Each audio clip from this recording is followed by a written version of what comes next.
This is one where it's not like you can say, well, people start to emerge when they're 27 or 33.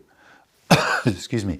In practice, it's so contingent upon the situation and the challenges that they're facing.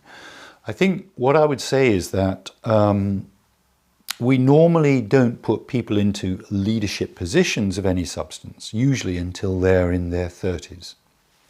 And that's when the tests really become demanding. And so what I would tend to assume is that between, say, the ages of early 30s through to, say, mid-40s, that's when leadership development is taking place very intensively.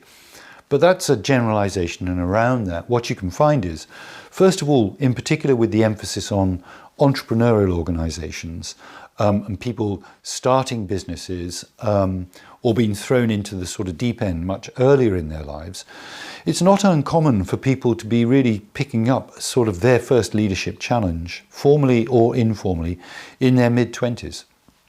And so there's no, as it were, hard, fast rule that says you can't be a leader when you're 25 or even when you're younger than that. It's whether you can respond to the situation around you. So the sort of entrepreneurship and has forced that upon us. But then on the other side, what I think we shouldn't forget is that in many ways as well, I think there's opportunities for people to come through later on in their career.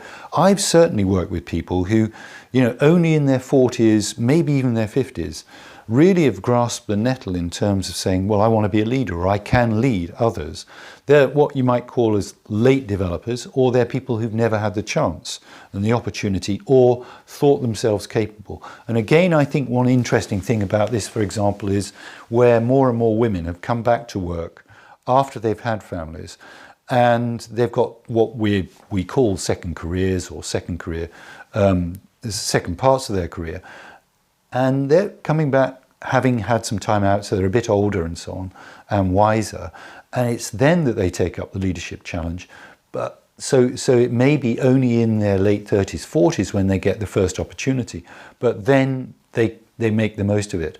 And so you can see all sorts of reasons why the old idea of leadership comes through at a particular point because careers are much more fixed and stable is breaking down. And you can see leadership development occurring very early, also relatively late in your careers. So I think the lesson is basically, don't think you're ever too old, as it were, or too young to be a leader.